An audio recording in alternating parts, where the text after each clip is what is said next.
इस उपन्यास का अगला अध्याय है गंगा पुटुक का शुभ जोड़ा।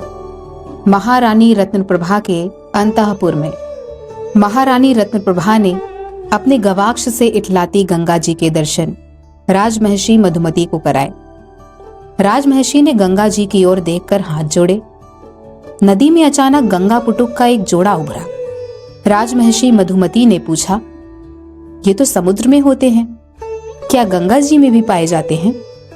महारानी रत्नप्रभा ने कहा, इनके दर्शन बड़े शुभ होते हैं। कहते हैं कि जो आत्मा शुभ होती है उसे पहले प्रयास में ही इनके दर्शन हो जाते हैं। राजमहिषी मधुमती बोली, ये शुभ आत्मा आपके समक्ष एक प्रस्ताव रखेगी, तो आप क्या इस पर विचार करेंगी?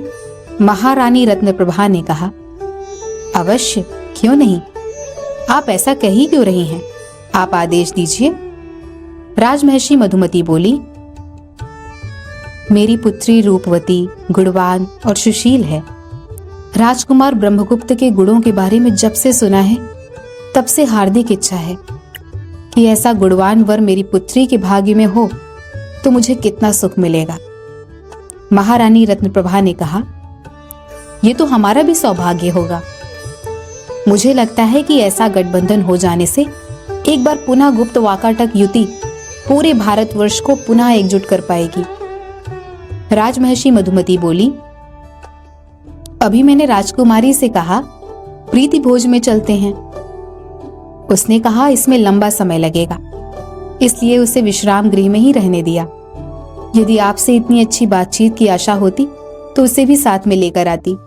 महारानी रत्नप्रभा ने कहा, लेकिन राजकुमारी की उपस्थिति में शायद ही ये बातें हो पाती, जैसा आपने अचानक ही कह दिया। राजमहिषी मधुमती ने कहा, यदि आप कल सम्राट और राजकुमार के साथ हमारे विश्राम गृह पर आए तो कितना अच्छा हो। राजकुमार और राजकुमारी दोनों भी एक दूसरे से मिल लेंगे और आपके लिए भी निर्णय लेना अधिक आसान हो जाएगा। महारानी रत्नप्रभा ने कहा, अवश्य, मैं प्रीति भोज के तुरंत बाद सम्राट से इस संबंध में चर्चा कर लूंगी। प्रीति भोज के लिए सभी उद्यान में आ गए। सम्राट बुद्धगुप्त ने कहा कि आज आपके मनोरंजन के लिए हमने महाजनक जातक की कहानी की नृत्य नाटिका रखी थी। इसमें रानी शिवाली और मिथिला के राजा जनक के किरदार तो हैं, लेकिन वो नर्तकी नहीं है जिसने महाजनक को बुद्ध बनने से रोकना चाहा। उनकी तबीयत अचानक खराब हो गई। नगर वधू प्रियंवदा ने कहा, बस इतना ही? केवल नृत्य ही तो करना है ना? मैं प्रस्तुत हूं ना। सम्राट बुद्धगुप्त ने हामी भरी और नृत्य नाटिका शुरू हो गई। अपने अद्भुत प्रदर्शन से नगर वधू ने उपस्थित दर्शकों को चकित कर दिया। सम्राट बुद्धगुप्त ने कहा, मुझे लगता है कि जब तक वत्सगुल्म में आप हैं तब तक कोई भी तथागत के मार्ग में नहीं जाएगा। नगर वधू प्रियंवदा ने कहा, इतने ऊंचे मंच से अपनी कला की प्रशंसा से अभिभूत हो सम्राट, लेकिन मुझे पाप का भागी नहीं बनाए। मैं कौन होती हूं तथागत के मार्ग पर जाने की इच्छा रखने वाले किसी मुमुक्षु को रोकने की? सम्राट बुद्धगुप्त बोले, कला में अद्भुत ताकत है नगर वधू, कितने ही मुमुक्षु पथभ्रष्ट हुए हैं। नगर वधू प्रियंवदा बोली, क्षमा कीजिए सम्राट, कला किसी को पथभ्रष्ट नहीं करती। अपने उच्चतम स्तर पर कला हमको संस्कारित ही करती है। सम्राट बुद्धगुप्त बोले, आपसे सहमत नहीं हूं देवी। हमारे पुराणों के सारे किस्से इंद्र और उनकी अप्सराओं को लेकर ही तो हैं, जिन्होंने उच्चतम मार्ग पर जाने वाले सन्यासियों को अपने लौकिक ऐश्वर्य से बांधने की कोशिश की। नगर वधू प्रियंवदा ने कहा, यही तो परीक्षा होती है महाराज। जो उथले होते हैं वे संसार के साथ बह जाते हैं, जो खरे होते हैं वे ही निखरते हैं।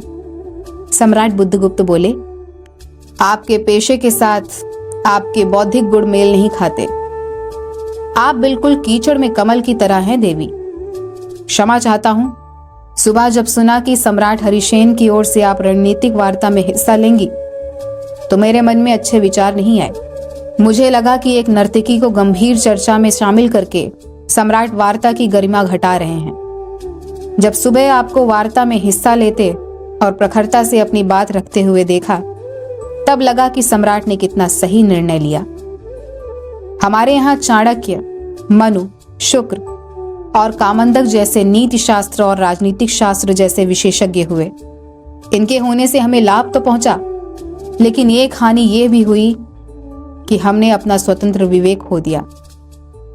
नीति शास्त्रों में नारी की कमजोर स्थिति पढ़कर मैं इस निर्णय पर पहुंचा था कि नारी के भीतर वैसे बौद्धिक गुण नहीं होते जैसे पुरुषों में होते हैं।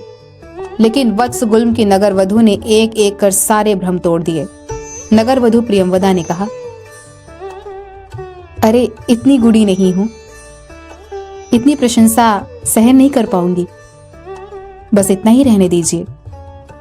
महारानी रत्नप्रभा ने कहा, नगर वधु, अभी इस पर मैंने तो अपना योगदान किया ही नहीं। आपके रणनीतिक गुणों की चर्चा तो महाराज ने कर ही दी, लेकिन आपकी सुरुचि की प्रशंसा मैं करना चाहूंगी। कितनी सुंदर पैठनी साड़ी पहनी है आपने, माथे पर अर्धचंद्र लगाया है, कितनी सुंदर वेड़ी सजाई है, और आपके कर्णफूल आपकी सुंदरता कितनी बढ़ा रहे हैं। हाँ, एक बात और, ये सारी खूबी महारानी में भी है। मेरी पुत्र वधू भी ऐसे मिल जाए तो समझ लूंगी कि कल्पवास में किया गया सारा पुण्य मुझे ईश्वर ने ब्याज सहित वापस कर दिया। अभिभूत सम्राट बुद्धगुप्त ने कहा, अवश्य महारानी, काशी विश्वनाथ आपकी सारी मनोकामनाएं पूरी करेंगे। सुस्वादु भोजन ग्रहण करने के बाद सम्राट हरिसेन ने विदा ली। विश्राम स्थल पर अपने कक्ष जाते हुए सम्राट हरिसेन और राजमहिषी ने नगर वधु से विदा ली। महारानी ने स्नेह से नगर वधु के हाथ पकड़ लिए। उन्होंने स्नेह से कहा, अब तक सुना था कि किसी के हृदय तक पहुंचने का रास्ता रसोई के स्वादिष्ट व्यंजनों से होकर जाता है, लेकिन आज जाना कि किसी के हृदय तक पहुंचने का रास्ता नृत्य के माध्यम से भी जाता है। मैं आज अभिभूत हूं। मुझे कभी नहीं लगा था कि मेरी पुत्री का भाग्य एक गुप्त राजकुमार के साथ बंधा है। इस सुंदर कल्पना को मूर्त रूप देने के लिए बहुत बधाई नगर वधु। इस अप्रत्याशित प्रशंसा से नगर वधु की आंखें भर आईं। उन्होंने भी महारानी के हाथों को अपनी आंखों से स्पर्श किया। आंखों के सजल सीप महारानी के हाथों में बिखर गए। प्रयाग के आकाश में उस दिन चंद्रमा कुछ अधिक खिला दिखा, तारे कुछ अधिक चमकदार नजर आए। दुनिया और सुंदर लगी, सब कुछ निखरा निखरा सा लगा।